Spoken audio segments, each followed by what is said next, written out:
कहवा से खुजला पापा अइसन मदरिया भसुरा करिया बाटे। कहवा से खुजला पापा अइसन मदरिया भसुरा करिया बाटे। मड़वा में हमारे देखावे मदरिया भसुरा करिया बाटे। मड़वा में हमारे देखावे मदरिया भसुरा करिया बाटे।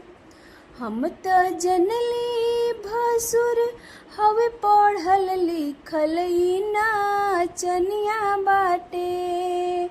हम त जनली भसुर हवे पढ़ल लिखल ई नाचनिया बाटे।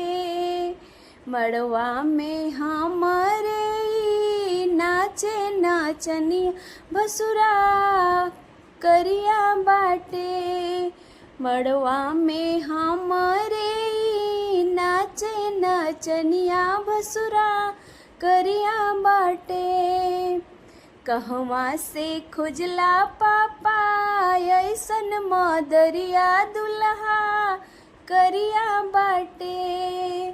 कहवा से खुजला पापा अइसन मदरी दुल्हा करिया बाटे।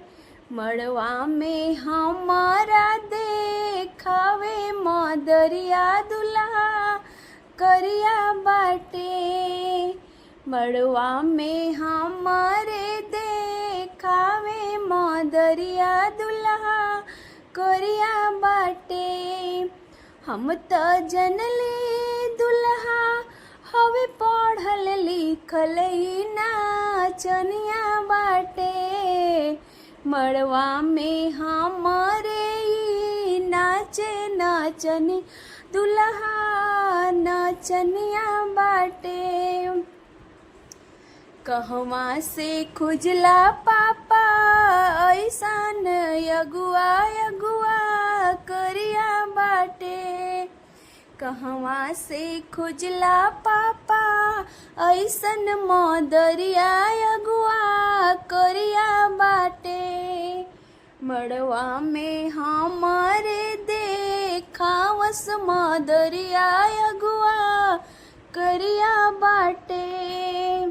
मड़वा में हमारे देखावस मदरिया अगुआ करिया बाटे। हम त जनली अगुआ हवे पढ़ल लिखल ई नाचनिया बाटे। हम त जनली अगुआ हवे पढ़ल लिखल ई नाचनिया बाटे।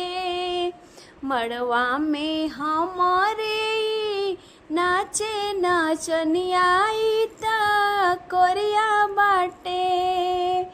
मड़वा में हमारा नाचे नाचनिया।